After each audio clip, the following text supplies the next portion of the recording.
तो चलेगा दोस्तों, एक बार पुनः स्वागत और अभिनंदन है आपका मेरे YouTube चैनल सरकारी नौकरी विद राहुल नेगी में। तो हम चल लेते दोस्तों, हमने प्रीवियस ईयर के कुछ क्वेश्चन आप लोग के बीच कराए थे। लगभग मैं 3 पार्ट करा चुका था। आज हमारा चौथा पार्ट होगा, ये सीरीज़ का लास्ट पार्ट होगा।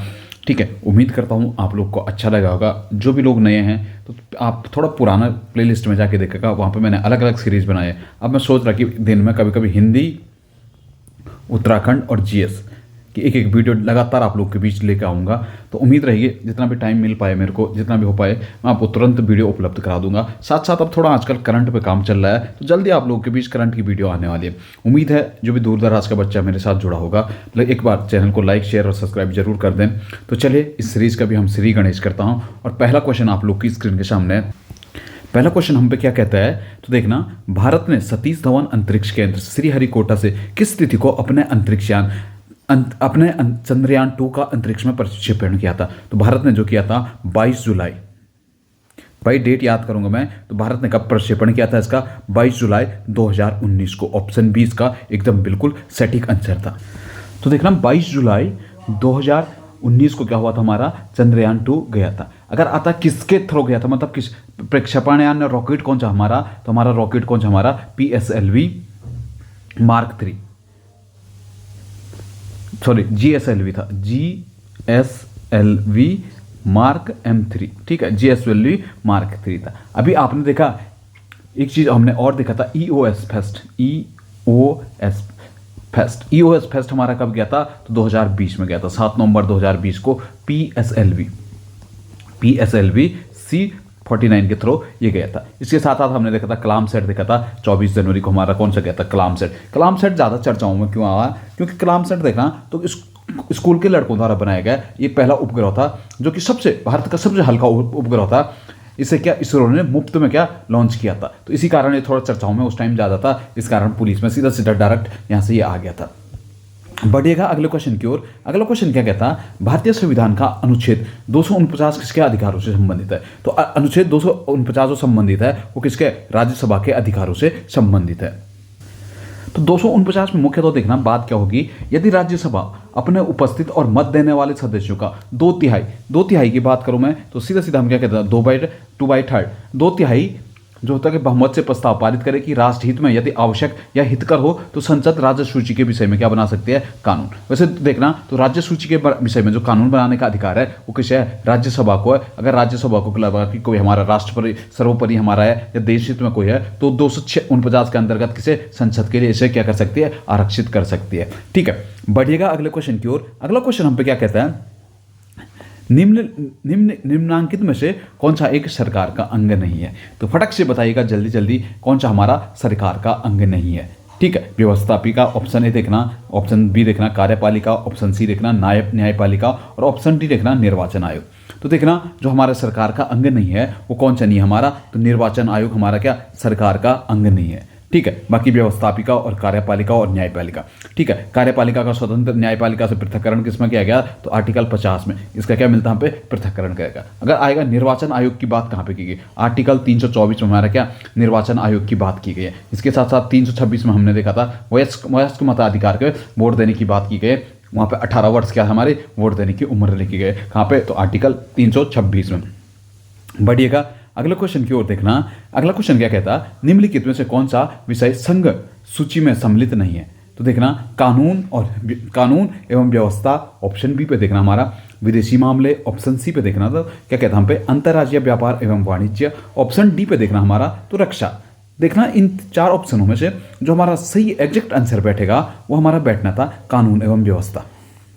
देखा कहीं भी कि पुलिस किसके अंतर्गत होती है, जैसा आपने देखा उत्तराखंड में कुछ भी चीज़ हो रहा तो हमारी पुलिस है, उत्तराखंड पुलिस किसके अधीन है, तो सीधे सीधे राज्य सरकार के अधीन होती है। ठीक है, तो कानून एवं व्यवस्था किसके अधीन होता है, तो राज्य सूची का विषय है। बाकी हमने देखा विदेश मामले, विदेश हमारा सीधा सीधा संघ सूची का, अंतर्राज्यीय व्यापार एवं वाणिज्य भी किसका संघ सूची का विषय है, और रक्षा तो सीधा सीधा हमारा किसका संघ सूची का विषय है। इसके साथ साथ आएगा शिक्षा किसका है, तो शिक्षा समवर्ती सूची का, शिक्षा किसका है, समवर्ती सूची का। ठीक है, बढ़िएगा अगले क्वेश्चन पे बढ़ते हैं। अगला क्वेश्चन देखिए आप लोग की स्क्रीन के सामने है, क्या कहता है, निम्नलिखित में से कौन सा भारत के राज्यों के सीमा परिवर्तित करने के लिए प्राधिकार रखता है? तो ऑप्शन ए देखना राज्य की राज्य सरकार है, देखना दूसरा देखना भारत की संसद, तीसरा देखना भारत का प्रधानमंत्री और चौथा देखना भारत का राष्ट्रपति। ठीक है, इनमें से जो हमारा एग्जैक्ट आंसर बनता है वो बनेगा हमारा भारत की संसद। ठीक है, भारत की संसद भारत के राज्यों की सीमा परिवर्तित करने के लिए प्राधिकार रखता है। इसमें मैंने देखा था, हमने पहला जब हम बात संविधान पढ़ते हैं, आर्टिकल पढ़ते हैं, तो पहला आर्टिकल 1 में हम क्या पढ़ते हैं या अनुच्छेद 1 में हम क्या पढ़ते हैं कि भारत क्या राज्यों का एक संघ होगा। India is A union of state के नाम से हम इसे कहते हैं। आर्टिकल 2 हम पे कहता है कि भारत में किसी भी विदेशी राज्य का क्या हो सकता है, विलय हो सकता है। ठीक है, अगर कोई भी विदेशी राज्य भारत में मिलना चाहे तो किस आर्टिकल के तहत मिलता है, 2 आर्टिकल। ठीक है, इसीलिए तो हम कहते हैं सिक्किम का भारत में विलय या सिक्किम राज्य का गठन किस आर्टिकल के तहत हुआ, तो 2 राज्य का। ऐसे ही आता आर्टिकल 3। आर्टिकल 3 हम पे क्या कहता है, भारत के भीतर जैसा हमें यूपी से उत्तराखंड बनाना है तो हम भारत के भीतर भारतीय कोई राज्य है और हम 2 राज्यों में बांटना चाहते हैं या हम सीमाओं का परिवर्तन करना चाहते हैं तो वहाँ पे आर्टिकल किसके तहत होता है, 3 के तहत। इसीलिए तो हम कहते हैं तेलंगाना राज्य का गठन, उत्तराखंड राज्य का गठन किस आर्टिकल के तहत हुआ, तो सीधा हमारा आर्टिकल 3 के तहत। अगर कोई बाहरी राज्य प्रवेश कर रहा भारत में तो आर्टिकल 2 के तहत करेगा। अगर भारत के भीतर ही कोई क्षेत्र है जहाँ जिसे हम राज्य घोषित करना या 2 राज्यों की सीमा को बदलाव करना तो वहाँ पे आर्टिकल 3 के तहत वहाँ पे क्या होता है, कोई भी कार्रवाई होगी। बढ़िएगा अगले क्वेश्चन की ओर। अगला क्वेश्चन हम पे क्या कहता है, कंप्यूटर से संबंधित है। कंप्यूटर नेटवर्क में लैन का तात्पर्य क्या होता है, LAN। लैन का तात्पर्य होगा लोकल एरिया नेटवर्क, नेटवर्किंग से संबंधित है लैन, LAN। तो लैन को हम क्या कहते हैं, लोकल एरिया नेटवर्क। ठीक है, इसके साथ साथ हमने देखा था वैन क्या होता है, हमारा वाइल्ड एरिया नेटवर्क। ठीक है, वाइड एरिया नेटवर्क के रूप में वैन को जाना जाता है। इसी तरह अगर कंप्यूटर से कभी सिंपल ही आ गया ALU क्या होता है हमारा, तो ALU याद रखना सीधा अर्थमेटिक लॉजिकल यूनिट, ALU की फुल फॉर्म होती है। ठीक है, अर्थमेटिक लॉजिक यूनिट के नाम से ALU को जाना जाता है। ऐसे ही आता है हमें BIOS basic input output system, क्या कहते हैं BIOS को, बेसिक इनपुट आउटपुट सिस्टम के नाम से इसे जाना जाता है। ठीक है, इसके साथ साथ और देख लेना रोम और रैम, 2 सबसे ज़्यादा चर्चाओं में रहता है। रोम रैंडम एक्सेस मेमोरी के नाम से किसे जाना जाता है, रैम रीड ओनली मेमोरी के नाम से किसे जाना जाता है, तो रोम को जाना जाता है। बढ़िएगा अगले क्वेश्चन पे बढ़ते हैं। अगला क्वेश्चन फिर देखना URL से तात्पर्य है, तो देखना ऑप्शन ए देखना यूनिवर्सल रिकॉर्ड लोकेटर, ना कोई मतलब ही नहीं बनता यूनिवर्सल रिकॉर्ड। ऑप्शन बी देखना uniform record locator, uniform you मतलब मेरे को तो पता है यूनिफॉर्म तो है लेकिन रिकॉर्ड लोकेटर नहीं है। तो ऑप्शन सी देखना यूनिफॉर्म रिसोर्स लोकेटर। हाँ, जो URL की फुल फॉर्म बनती है ये क्या बनता है हमारा, यूनिफॉर्म रिसोर्स लोकेटर के नाम से जाना जाता है। ऐसे ही हमने देखा USB, थोड़ा इसी से कनेक्ट करते हुए चलना, तो USB की जो बनेगी ये क्या बनता है यहाँ पे, यूनिवर्सल सीरियल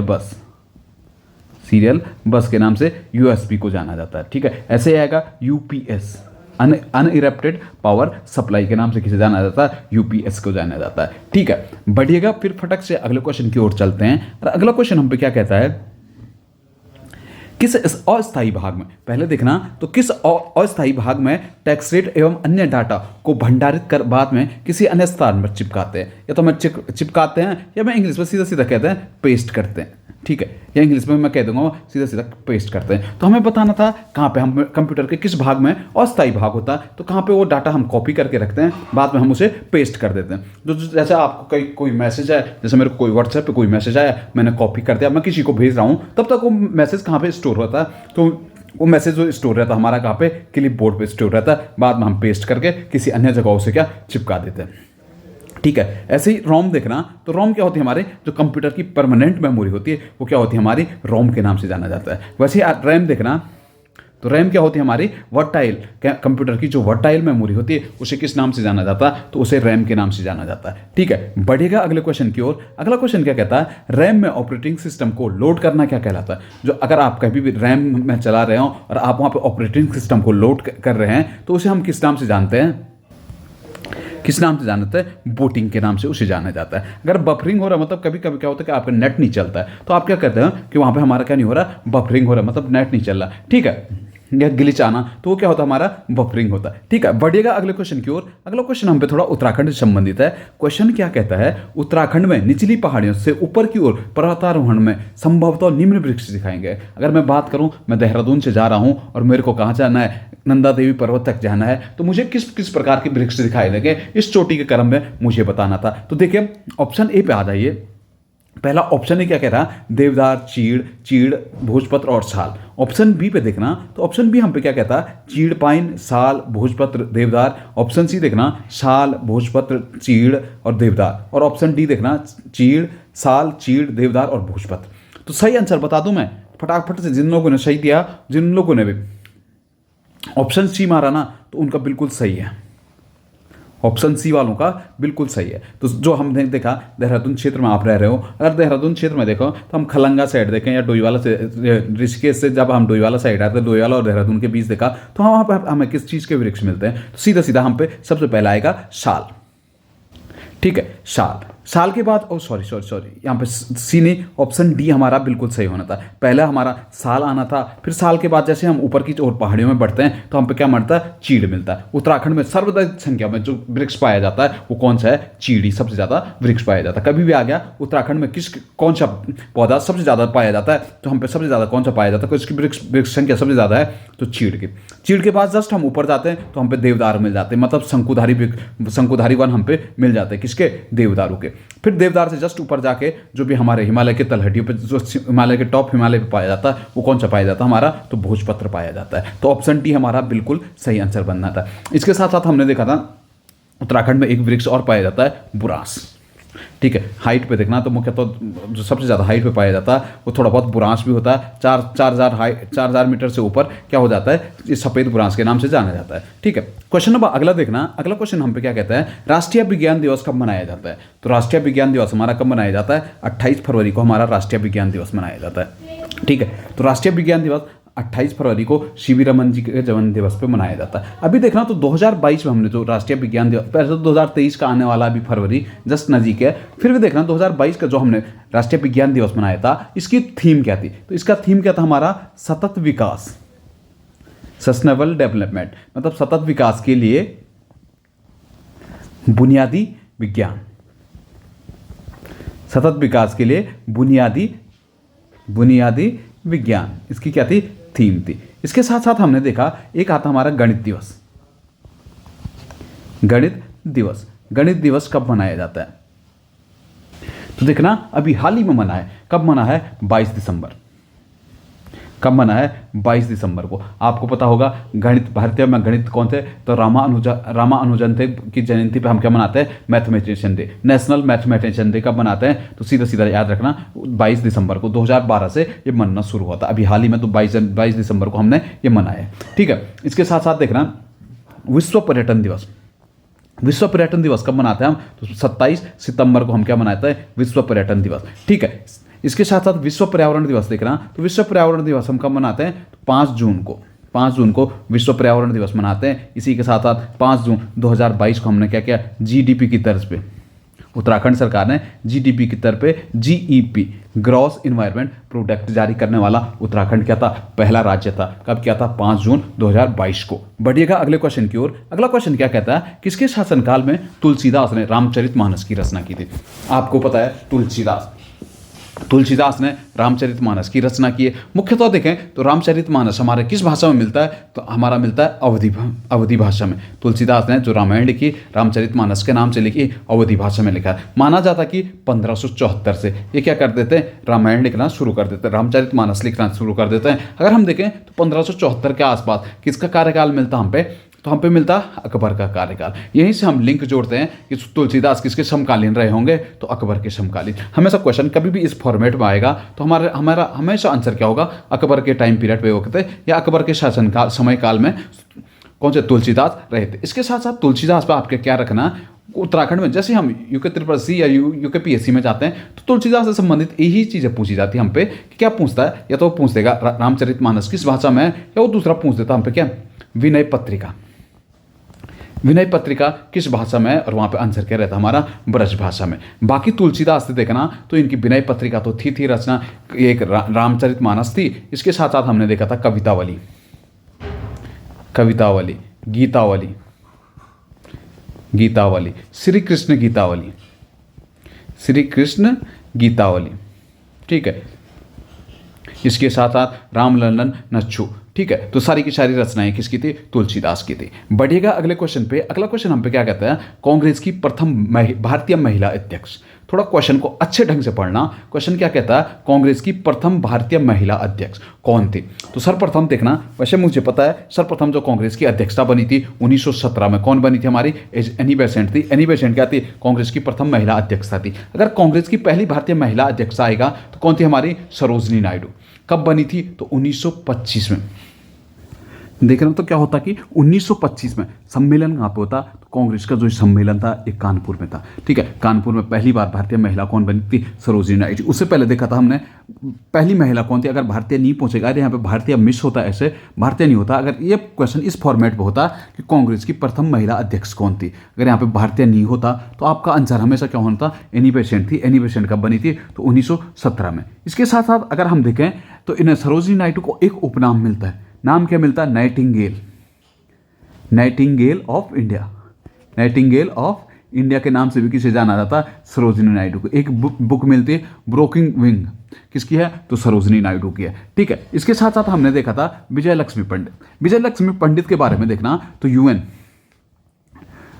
यूएन महासभा की पहली महिला अध्यक्षता, पहली महिला अध्यक्षता कौन थी हमारी? तो विजय लक्ष्मी पंडित थी यूएन की, ठीक है। यूएन मतलब संयुक्त राष्ट्र की। अरुणा सप्पली पे देखा तो अरुणा सप्पली को मुख्यतः देखना तो 1942 में क्या माना जाता? 1942 के आंदोलन की नायिका भी कहा जाता। इन्होंने भूमिगत रहते हुए क्या 1942 का आंदोलन चलाया था, ठीक है। बढ़ेगा अगले क्वेश्चन की ओर। अगला क्वेश्चन क्या कहता? नेपोलियन और पोप के मध्य हुए समझौतों को किस नाम से जाना जाता? नेपोलियन और पोप के मध्य जो समझौता हुआ था उसे किस नाम से जाना जाता? कानकोर्डाइट, कानकोर्डाइट के नाम से उसे जाना जाता है, ठीक है। तो देखना क्या था कि नेपोलियन ने क्या किया था? 1801 में एक समझौता किया था पोप के, वहाँ पे क्या कैथोलिक धर्म को राजकीय धर्म माना था। तो इस समझौते को क्या कानकोर्डाइट के नाम से जाना जाता? कब हुआ था? तो 1801 में ये समझौता हम पे मिलता है, ठीक है। बढ़ेगा अगले क्वेश्चन की ओर। अगला क्वेश्चन क्या कहता है? पुष्यमित्र शुंग द्वारा 2 अश्वमेध यज्ञ। देखना, पुष्यमित्र शुंग द्वारा 2 अश्वमेध यज्ञ किए जाने के बारे में किस लेख से जानकारी मिलती है हमें? तो देखना ऑप्शन ए देखना सारनाथ अभिलेख, दूसरा क्या हमारा बेसनगर अभिलेख, तीसरा देखना हाथीगुम्बा अभिलेख, चौथा हमारा अयोध्या अभिलेख। तो पुष्यमित्र शुंग द्वारा जो हम पे यज्ञ कराए जाने की जानकारी मिलती है। और जो इसका क्वेश्चन का हमारा सही आंसर बनना था वो क्या बनना था? जिन लोगों ने भी ऑप्शन डी मारा है उनका बिल्कुल सही आंसर है अयोध्या अभिलेख से मिलता है कि पुष्यमित्र शुंग ने, पतंजलि ने पुष्यमित्र शुंग के कितने 2 अश्वमेध यज्ञ कराए थे। इसके साथ साथ अयोध्या अभिलेख, इसके साथ साथ देखना छोड़ो बेसनगर अयोध्या कह रहा मैं, बेसनगर अभिलेख देखना तो भागवत धर्म का जो जानकारी मिलती है हम पे कहाँ पे मिलती? बेसनगर के गरुड़ अभिलेख से हमें क्या भागवत धर्म की जानकारी मिलती। हाथी गुम्फा अभिलेख देखना तो हाथी गुम्फा अभिलेख किसका था? हम पे राजा खारवेल का, खारवेल का जो अभिलेख मिलता है किसका नाम से? हाथी गुम्फा अभिलेख। मैंने एक देखा परसों ही 2-3 दिन पहले मैंने बताया था नानाघाट अभिलेख। नानाघाट अभिलेख किसका था? सतकर्णी प्रथम, सतकर्णी फर्स्ट का। नागनिका का, ये सतकर्णी की बीवी थी नागनिका, इसी का अभिलेख मिलता है। इसी में क्या 7 वाहनों से संबंधित जानकारी मिलती है, महाराष्ट्र से मिला। इसी में क्या ब्राह्मणों को भूमि दान देने की सर्वप्रथम बात किसमें मिलती है? तो कैसे नानाघाट अभिलेख। नानाघाट अभिलेख किसका है? तो सतकर्णी प्रथम का। ये चीज़ें भी आपको याद रखनी है। बढ़िएगा अगले क्वेश्चन की ओर। अगला क्वेश्चन क्या कहता? आधुनिक काल का चाणक्य किसे कहा जाता? आधुनिक काल का चाणक्य किसे कहा जाता? तो किसे कहा जाता है? आपने एक चीज़ देखी, जो चाणक्य के अर्थशास्त्र की या हम कहते हैं विष्णुगुप्त के अर्थशास्त्र की तुलना किससे की जाती है? तो आपने देखा एक पुस्तक थी हम पे प्रिंस। तो प्रिंस किसकी थी? मैकियावेली की थी, ठीक है। तो मैकियावेली आधुनिक काल का जो चाणक्य कहा जाता वो किसे कहा जाता? मैकियावेली को कहा जाता है, ठीक है। फिर देखना रूसो क्या था? हमारा एक दार्शनिक था, ठीक है। इसके साथ साथ मोंटेस्क्यू के बारे में थोड़ा जानकारी ले लेते हैं। तो मोंटेस्क्यू भी कौन था? हमारा फ्रांस की क्रांति से संबंधित एक दार्शनिक था मोंटेस्क्यू भी, ठीक है। बढ़ेगा अगले क्वेश्चन की ओर। अगला क्वेश्चन क्या कहता है हम पे? 2001 से 2011 के दौरान के मध्य भारत में निम्नलिखित प्रदेशों में से किस प्रदेश में न्यूनतम जनसंख्या वृद्धि दर्ज की गई? तो देखना ऑप्शन ए हम पे नागालैंड, ऑप्शन बी हम पे पंजाब, ऑप्शन सी है मध्य प्रदेश और ऑप्शन डी है हम पे मणिपुर। तो जिन लोगों का भी आंसर आ रहा और आंसर ए आ रहा नागालैंड, तो बिल्कुल सही बात है। सबसे कम जनसंख्या वृद्धि दर कहाँ पे दर्ज की गई हमारे, तो सबसे कम कहाँ पे थी हमारी नागालैंड में थी। तो कहाँ पे दर्ज की गई थी हमारी नागालैंड में माना जाता है कि नागालैंड में जो आंकड़े थे 0.40% क्या थी, कमी थी। इसके साथ साथ देखना तो 2011 की जनगणना के अनुसार, अभी 2021 की तो आई नहीं, तो 2011 की जनगणना के अनुसार भारत की जनसंख्या कितनी थी, टोटल 121 करोड़ थी। इसमें देखना तो भारत की जो दशकीय वृद्धि दर थी, दशकीय वृद्धि दर हमारी कितनी थी 18.19, ठीक है 18% के करीब हमारी क्या, सॉरी दशकीय वृद्धि दर हमारी उत्तराखंड की 18, भारत की थी हमारा 17.7% क्या थी हमारी दशकीय वृद्धि दर थी। इसके साथ साथ कभी भी जनघनत्व आएगा भारत का अभी कितना है, तो 382 वर्ग प्रति व्यक्ति वर्ग किलोमीटर है। इसके साथ साथ अगर लिंग अनुपात आएगा भारत का तो 943 है, कितना है तो 943। इसके साथ साथ अगर शिशु लिंग अनुपात आ गया तो शिशु लिंग अनुपात यहाँ पे कितना है 919। भारत में शिशु लिंग अनुपात कितना है तो 929। इसके साथ साथ देखना तो साक्षरता, भारत की साक्षरता अभी कितनी है तो 73% के करीब भारत में अभी क्या चल रही है, साक्षरता चल रही है। ठीक है, बढ़िएगा अगले क्वेश्चन की ओर। अगला क्वेश्चन क्या कहता है, वियना कांग्रेस का समन्वयक कौन था। तो ऑप्शन ए देखना बिस्मार्क, ऑप्शन बी देखना मेटरनिक, ऑप्शन सी देखना फ्रांसिस प्रथम, ऑप्शन डी देखना जार अलेक्जेंडर प्रथम। तो देखना हमारा जो सही आंसर बनना था और जो लोग आंसर बी दे रहे हैं तो उनका बिल्कुल सही आंसर है मेटरनिक। मेटरनिक ने क्या कहता, हमने देखा था 1814 में जैसे जैसे हमारा किसका नेपोलियन का पतन हो रहा था तो वियना में कांग्रेस बैठी थी, कांग्रेस का सम्मेलन किया गया था, जिसकी अध्यक्षता किसने की थी तो मेटरनिक ने इसकी क्या की थी, हम पे अध्यक्षता की थी। बढ़ेगा अगले क्वेश्चन की ओर। अगला क्वेश्चन क्या कहता, भारत में निम्नलिखित राज्यों में से सर्वाधिक कोयले के भंडार कहां पे पाए जाते हैं। ठीक है, तो कोयला उत्पादन में जो हमारा प्रथम राज्य है वो कौन सा हमारा, कोयला के भंडार में झारखंड। इसके साथ साथ मैं अगर इस क्वेश्चन को इस लेवल में बता दूं, अगर हम भंडारण की जगह यहां पे मैं लिख देता उत्पादन, कोयला उत्पादन में प्रथम राज्य कौन सा है, तो वहां पे भी मेरा आंसर क्या बनना था, झारखंड। देखना कोयला की सबसे बड़ी खदान, तो देखना कोयले की सबसे बड़ी खदान हम पे कौन थी, झरिया। झरिया कहाँ पे पड़ता हमारा, तो झारखंड में पड़ता है। इसके साथ साथ देखना सर्वाधिक लोहा कहाँ पे उत्पादित हो रहा हमारा, तो आजकल देखना उड़ीसा। उड़ीसा का बेलोडोना क्षेत्र आपने देखा था, किस लिए फेमस है, तो उड़ीसा के लिए। अगर सोने की बात आएगी, सोना या चांदी, सोना कहाँ से उत्पादित सबसे ज्यादा होता, तो कर्नाटक में केंद्रमुख आपने देखा था, एक आपने कोलार माइंस देखा था। केजीएफ देखी ना आपने, केजीएफ, केजीएफ किसकी कहानी बताती है, वो कोलार माइंस की बताती है। ठीक है, इसके साथ साथ अगर आप देखोगे अभ्रक, अभ्रक उत्पादन में भारत का कौन सा राज्य टॉप पे है, तो अभ्रक हमारा कहाँ पे सबसे ज्यादा, आंध्र प्रदेश में होता है। ठीक है, बढ़ेगा अगले क्वेश्चन पे। अगला क्वेश्चन क्या कहता है, भारत में निम्नलिखित राज्यों में से किस राज्य में बोकारो लौह इस्पात एवं षड्यंत्र है। तो भारत में देखना बोकारो लौह इस्पात एवं षड्यंत्र केंद्र हमारा कहाँ पे है, तो फटक से बताना, बिहार ऑप्शन ए में है, ऑप्शन बी में हमारा झारखंड है, ऑप्शन सी में हमारा पश्चिम बंगाल है और ऑप्शन डी में हमारा छत्तीसगढ़ है। तो बोकारो जो हमारा स्टील प्लांट है ये कहाँ पे हमारा, झारखंड में है। तो बोकारो की सबसे पहले बात करूं तो बोकारो हमारा एक झारखंड में है। दूसरी बात इसकी बोकारो पाओगे तो किसके सहयोग से हुआ, तो सोवियत संघ या मैं क्या कहता हूँ रशिया की सहायता से हमने कहा बोकारो प्लांट लगाया। बोकारो प्लांट के बारे में आपको थोड़ा जानकारी होगी, कभी आपने पढ़ा होगा 1964, कहीं आपने पढ़ा होगा 1965, कहीं आपने पढ़ा होगा 1968। तो इस बारे में थोड़ा आपको जानकारी मैं देता हूँ। तो बोकारो जो स्टील प्लांट था सर्वप्रथम क्या था, इसका निगमित कब किया गया कंपनी के तौर पर, तो 1964 में इसे निगमित किया गया। बाद में देखता तो 1965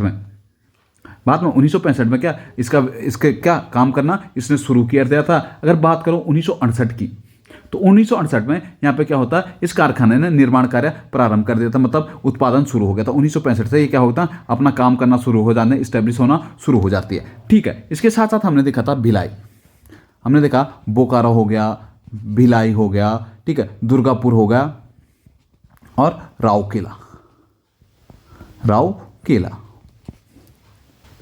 सबसे पहले देखना राउरकेला हमारा कहाँ पे, पहले तो देखना जर्मनी की सहायता से, सर्वप्रथम हमने किसकी सहायता से लगाया था, जर्मनी की। अगर जगह पौड़ी की कहाँ पे है, तो उड़ीसा में हमारा राउरकेला। 1955 में इसे क्या स्टील प्लांट बनाया गया था, लेकिन 1959 में इसका क्या विधिपूर्वक उद्घाटन हो गया था। इसके साथ साथ हमने देखा था दुर्गापुर 1959 में बनाया गया था, किसकी सहायता से, तो ब्रिटेन की सहायता से। ठीक है, कहाँ पे है, तो पश्चिम बंगाल में हमारा क्या दुर्गापुर। भिलाई देखना, तो भिलाई हमारा कब का है, भिलाई भी 1955 में था, 1959 में भिलाई का भी क्या उद्घाटन हो गया था, किसकी सहायता से, तो रूस की सहायता से। ठीक है, भिलाई कहाँ पे हमारा, तो भिलाई हमारा छत्तीसगढ़ में पड़ता है। ठीक है, बढ़ेगा अगले क्वेश्चन की ओर। अगला क्वेश्चन हम पे क्या कहता है,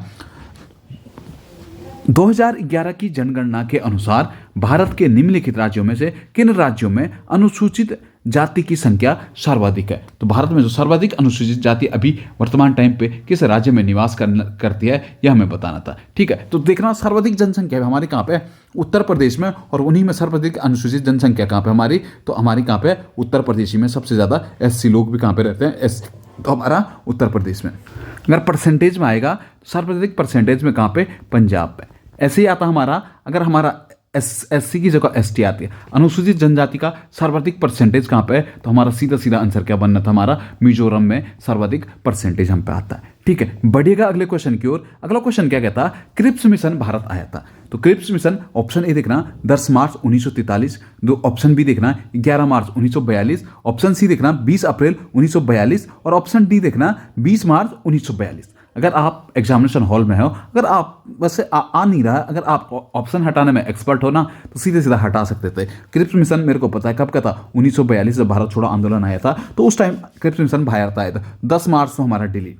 ठीक है, इसके साथ साथ देखना 20 सब मार्च की डेट है, तो देखना 2 20 हैं, तो मैक्सिमम चांसेस बनेगा कि इनमें क्वेश्चन फंसेगा कहीं। तो 20 मार्च 1942 को क्या था? क्रिप्स मिशन कहाँ आया था? भारत आया था।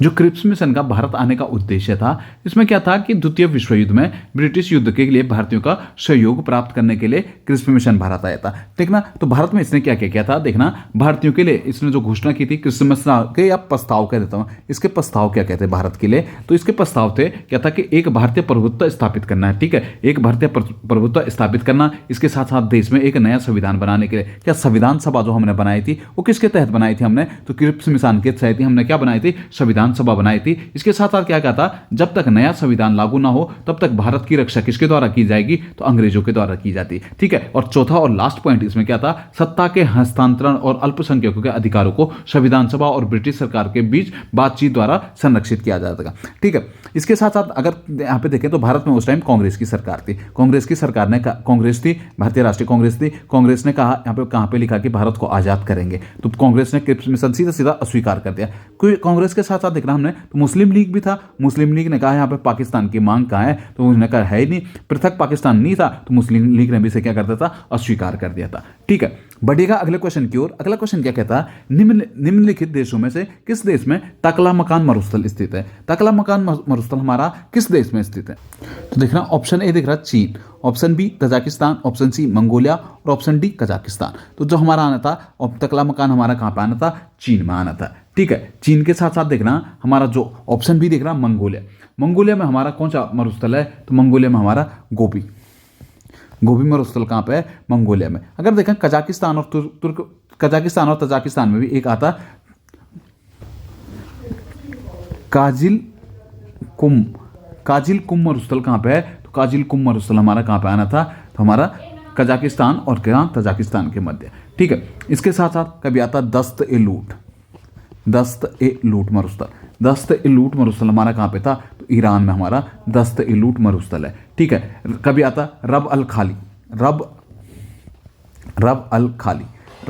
मरुस्थल हमारा कहाँ पे है? तो रब अल खाली हमारा कहाँ पे? सऊदी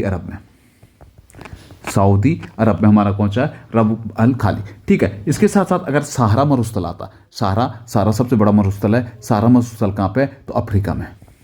ठीक है, सहारा मरुस्थल कहाँ पे? तो अफ्रीका में। ऑस्ट्रेलिया के भी 2 मरुस्थल हम पे बहुत फेमस आते हैं। एक तो ग्रेट विक्टोरिया मरुस्थल कहाँ पे? हमारा ऑस्ट्रेलिया में आता। इसके साथ साथ एक आटाकामा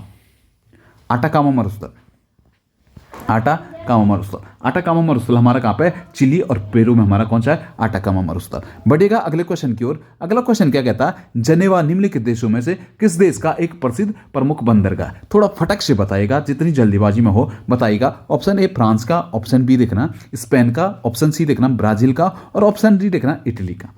ठीक है, जिन लोगों का भी आंसर ऑप्शन डी है तो उनका बिल्कुल सही है। जनेवा बंदरगाह किस देश का है? तो जनेवा बंदरगाह हमारा कहाँ पे? इटली का है। भूमध्य सागर के पास इटली का एक बंदरगाह है। इसके साथ साथ अगर कभी आता जनेवा किस देश की राजधानी है? तो जनेवा हमारा कहाँ की? तो स्विट्जरलैंड की राजधानी हमारी कहाँ पे है? जनेवा में। ठीक है, बढ़ेगा अगले। इसके साथ साथ एक देखना ब्राजील में एक बंदरगाह है सेंटोस। सेंटोस बंदरगाह, इस बंदरगाह को किस नाम से जाना जाता है? कॉफ़ी फोर्ट के नाम से किसे जाना जाता है? तो कॉफ़ी फोर्ट के नाम से हमारा सेंटोस बंदरगाह ही को जाना जाता है। ठीक है, बढ़ेगा अगले क्वेश्चन की ओर। अगला क्वेश्चन क्या कहता है? लेक्स लॉकही रिपोर्ट प्रस्तुत की गई थी। लेक्स लॉकही रिपोर्ट देखना, प्रथम विधि आयोग पहला ऑप्शन था, दूसरा ऑप्शन देखना द्वितीय विधि आयोग, तीसरा ऑप्शन देखना तृतीय विधि आयोग और चौथा देखना चतुर्थ विधि आयोग। तो लेक्स लॉकही रिपोर्ट जो हमारी थी वो किससे थी? हमारी प्रथम विधि आयोग से संबंधित थी। अगर देखना भारत में प्रथम विधि आयोग कब गठन हुआ था, थोड़ा फटक से बताना, भारत में प्रथम विधि आयोग का गठन किस वर्ष किया गया था? ठीक है, चलो मैं ही बता देता हूं, 1834 में भारत का प्रथम विधि आयोग बना था। किसकी अध्यक्षता में? तो मैकाले की अध्यक्षता में। इसी विधि आयोग के बाद 1850 में हमारी लेक्स लॉ की रिपोर्ट आई थी, ईसाईकरण से हमारी ये रिपोर्ट संबंधित थी।